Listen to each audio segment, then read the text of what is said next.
kusoo dhawaada asxaabta mar kale projectyadani ku saabsanaa programminta microcontrollerada and especially Arduino Uno ama Arduino platform.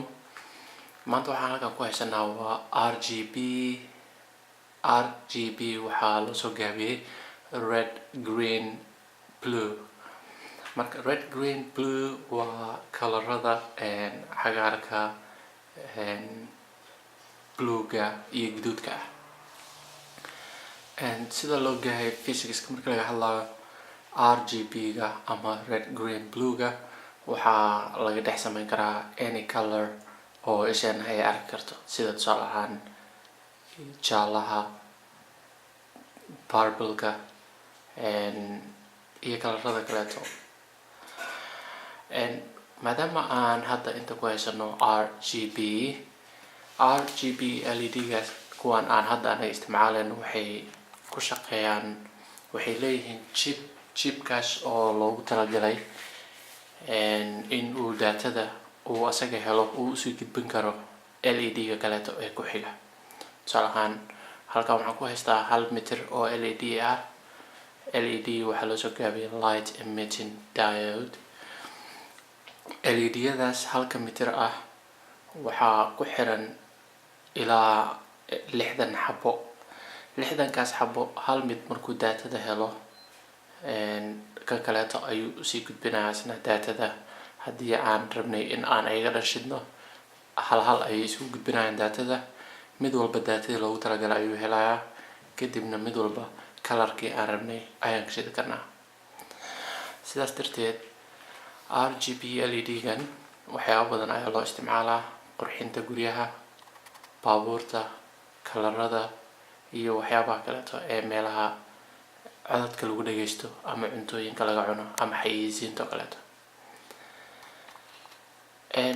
RGB LED-gan waxay leeyihiin daato, waxay leeyihiin qaab loo programmeyo iyo qaab informationka loo gudbiyo haddii aan rabno inaan cagaar ka shidno ama blue ka shidno ama guduud ka shidno. aniga maanta waxaan isticmaalayaa Arduino Uno oo aan horey u programmiyey si ay ugu shaqeyso RGB-gaas ay marna guduud uga dhigto marna cagaar uga dhigto. waxaan haystaa programkii, computerkan ayuu nooga shidan yahay, sidan ayuuna u egyahay codeka aan isticmaalnay. codekan qaybtiisa ugu muhiimsan horey ayaa loo diyaariyey, dad kaleeto ama engineer kaleeto ayaa hore u diyaariyey. anagana waxaan ka bedelaynaa qaabka aan rabno inaan isticmaali karno oo keliya. waxaan dhahnay oo soo include garaynay fast led.h library-ga. kadib inta waxaan ku qeexi doonaa, ku sheegi doonaa meeqa LED ayaan haysanaa. waxaan ku dhahnay num of LEDs ayaan waxaan ku define garaynay inay la mid tahay 60 xabo. pinka aan isticmaalayno ee data pinka ah ee Arduino pins ka mid ah waa pin 5 ayaan dhahnay. kadib waxaan dhahnay array ayaan sameynay. array-ga ayaa waxaan dhahnay number of LEDs waxay la mid ahayd 60 xabo. waa ka number of LEDs waxaan u assign garaynay, ku define garaynay 60 xabo. so meeshaan haddaan 60 ku qorno ama num of LEDs ku qorno waa isku mid, maadaama 60 ay u define garaysan tahay number of LEDs-kaas. kadib waxaan set up garaynay LED-ga, tusaale ahaan fast LEDs noocaan isticmaalayno. LED-yaasha waxaa loo yaqaana LED stripes-kan. noocaan isticmaalayno chipsetkooda waa WS2812B.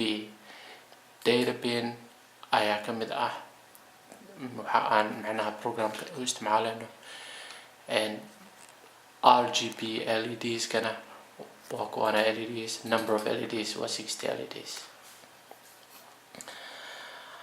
kadib waxaan dhahnay void loopka dhexdiisa waxaan ku sameynay waxaan sameynay LED-ga ayaan shidnay. waxaan dhahnay for integer x ayaan sameynay, for loop ayaan sameynay. For loopkaas waxaan dhahnay integer x wuxuu la mid yahay 0, x wuxuu ka yaryahay 60, x plus plus ayaan dhahnay. LED-yaasha aan isticmaali doono wuxuu noqon doonaa x blue ayaan dhahnay ka dhig. x marka uu marayo 1 blue ayaan kalarkiisa ka dhignay, waa LED-ga koobaad. haddana x wuu incrementing ayuu sameynaya, plus plus ayay ahayd. x 2 ayay isku bedelaysaa, kalarkiisa haddana blue ayaan ka dhignay.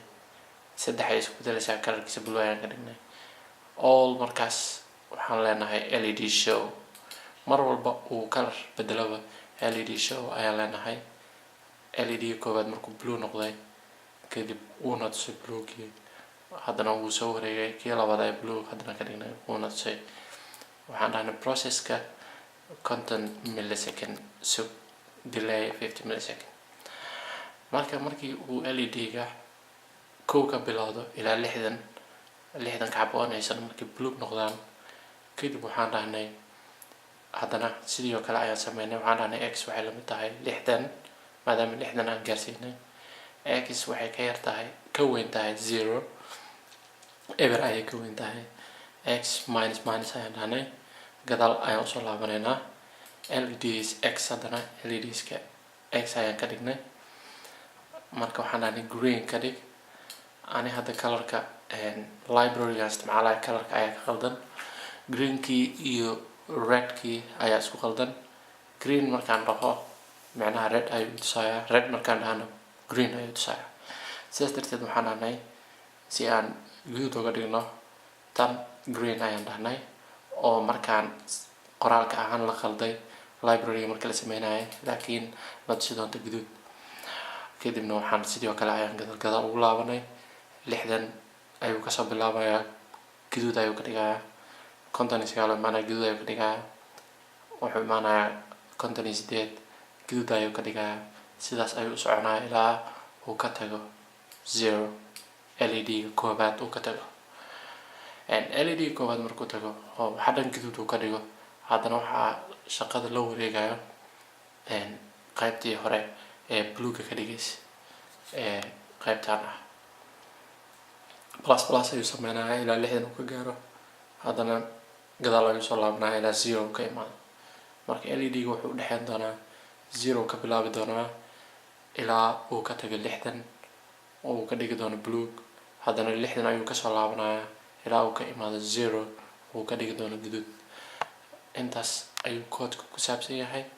haddii aan inso diagramka ama schematic-ga LED-gan uu leeyahay iyo qaabka uu shaqeeyo waa sidan. waxaan inta ku haysanaa LED-yada sida isugu tixan yihiin iyo qaabka loo programinayo. haddii aad rabtid inaad programisid LED-gan wuxuu leeyahay 24 bit data bitka loo yaqaano. 8 kamida waa green, G7, G6, G5, G4, G3, G2, G1, G0. 8dan waa green. waxaan haysanaa 8 kaleeto oo red ah 0 to 7. haddana waxaan haysanaa 8 kaleeto oo 0 to 7 ah oo blue ah. markaa rabtid inaad data u dirtid ama hex ahaan ugu dir ama binary ahaan ugu dir ama decimal ba ugu dir haddaad rabtid, laakiin waa in aad taqaanid 24 bit inay tahay wixii equivalent la ah oo u dhigma datada aad diraysid inaad si sax ugu dirtid. markaan datada u dirno waxay leeyihiin LED-yaasha maadaama ay isku xiran yihiin. LED-ga koobaad hadda tusaalahaan waa kana U1 ayaa ku qoran, wuxuu leeyahay data in oo pin 4 datada aan kasoo gelinayno. markii datada uu helo qaybta kale si uu u gudbiyo wuxuu leeyahay data out ee pin 2 ku xiran. data outkaas wuxuu kusii xiran yahay qaybta labaad ee LED-ga labaad maadaama LED-yaasha isku xiran yihiin. data inka ayuu isagana ka geli doonaa ee pin 4 pin 2 ayuu data out haddana kasii leeyahay uu kusii xiri doono LED oo kusii xiga oo usii gudbin doono informationka. qaabkaas ayuu shaqaysaa. wuxuu leeyahay qaab tusaale ahaan haddii sida loo shido iyo sida uu dami doono. haddaan ka hadalno wuxuu xisaabin doonaa microsecond. first 24 bit ayaan gudbinay, second 24 bit ayaan gudbinay, LED kasta 24 bit data ayuu leeyahay, third 24 bit ayaan gudbinay, reset code 50 microsecond waa inaa pause dhahno si reset aan u sameyno. haddii aan usoo laabano qaabkii diagramka sidan waa cascade method. data 1 ayaan gelinay inta waxaa helay pixelka koowaad, data 2 ayuu sii gudbiyey pixelka labaad, data 3 pixelkii saddexaad, data 4 and so on. haddii aan ka hadalno codeka 1 iyo 0 ayuu leeyahay. markaa qoraysid datada 1 and 0 sidan ayuu qorayahay. 0 markii aragtid inaad qortid intaan yartaa ayaad waxaad ka dhigaysaa on, inta badanna off ayay ahaan doontaa. 1 markaa rabtid inta badan on ayay ahaan doontaa, inta yarna off ayaa ka dhigi doontaa. resetkana asaga dhan off ayaa ka dhigi doontaa. pulsiga halka pulse ayaa saas loo kala qaybiyay. haddii aan kor usii laabano pulsiga laftarkiisa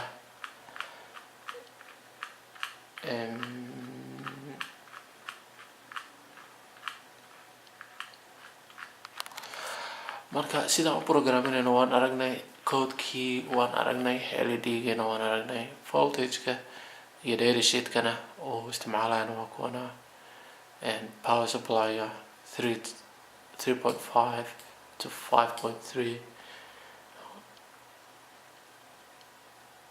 operation injection temperatureka ilaa 80 minus 25 ilaa 80 waa data sheetka. halkaas ayaa kasii heli doontaa waxyaaba kale information dheeraad ah ee ku saabsan LED-ga iyo qaabka loo controlo. annaga hadda maadaama uma baahno waxaan dhan keliya inaan ogaano muhiim waaye data voltageka uu isticmaali doono iyo waxaas, laakiin codeka horey ayaana lagu diyaariyey.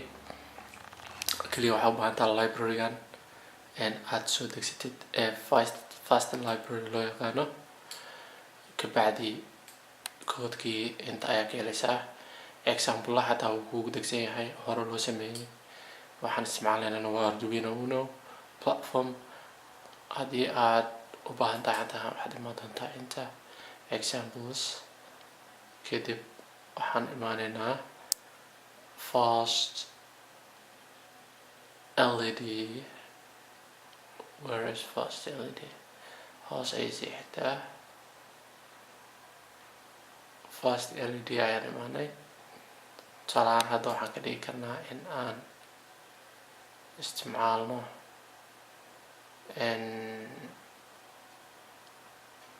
waxaan isticmaali doonaa fire marano, blink marano, multiple. hal mid ayaan tusaale u shidi doonaa, laakiin color paletkan waxaan ka bedeli doonaa number of LEDs. waxaan rabnaa inaan ka dhigno number of LEDs 60 maadaama keenii hore 60 oo ahaa. inta ayaan copy ka samaysanaa. tusaalaha labaad waxaan tagaa qaybtii inta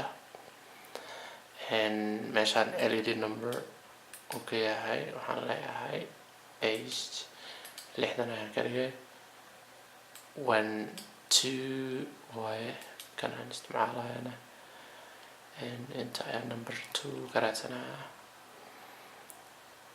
maadaama keyboard aan isticmaalayn waa inaan number 2 meelahaan ka helo, ayaan ka copyaysto numberka amaba tan dhan copyayso copy.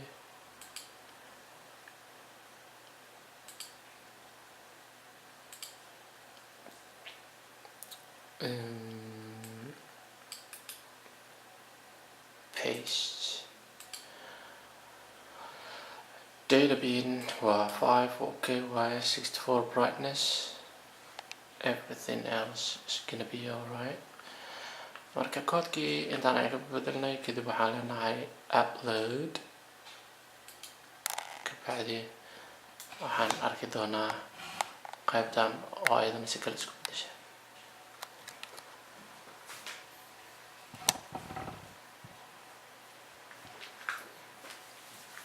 weli compiling ayuu ku jiraa. markuu compile ka dhameeyo uploading ayuu dhihi doonaa, kabacdi uploadka ayuu sameyn doonaa. differencega u dhexeyn doona wuxuu noqon doonaa kan waa kii hore aan tusaalaha idiin tusay, kan kaleeto xoogaa kabacdi compilingka markuu sameeyo uu koodka u gudbiyo. hadda kuu dhameeyey uploading ayuu dhahay, waxyar kabacdi uu isbedeli doonaa. hadda qaybtii isbedelka ayuu maraa. sidaan ayaan ka dhignay in uu kalaro badan na tuso, sidaan uu u orordo. LED-gan sida hadda aa ujeediin uma muuqdo, si ka qurux badan ayuu u muuqdaa, laakiin camerada ayaan si fiican focus ugu sameyneynin oon noo tuseynin. sidaas darteed haddana waxaan gadaal ka mariyey boor cad ee loogu talagalay hoos in leerarka waaweyn looga soo ifiyo si uu guriga dhan iftiinka u gaarsiiyo ee uu ku sameeyo scattering waxyaaba loo yaqaano. sidaas darteed inta ayaan ku ekeenaha barnaamijkan. wixii information dheeraad ah hoos commentiska ayaad ugu soo weydiin kartiin. schematiga, diagramka iyo codeka meesha aan ka helay, qaabkaan u isticmaalay, waxyaabahan ka bedelay iyo qaab ku saabsan xagga technicianka qaabkaas ugu xiraysid iyo waxyaabahaas oo dhan waad weydiin kartiin. run ahaanteedana qof aan waxba ka aqoonin korontada programmingka ayaa isticmaali kara koodkan, qof kale xataa wuu isticmaali karaa. laakiin wax adag ma ahan marka aan leeyahay qof aan waxba ka aqoonin isticmaali kara. sida ay u fududahay ay u sahlan tahay ayaan halkan kugu sheegayaa. macnaha inaysan ahayn too complicated, wax aad ku wareeraysid, wax aad u dhib badan, laakiin keliya ay u baahan tahay fahamka iyo baseka inaad xoogaa ka dhisan tahay. intaas ayaan ku ekeenaha barnaamijkan. intaan barnaamij lamida soo gelin doono intaas ayaan idinku dhaafay. see you kulanti dambe.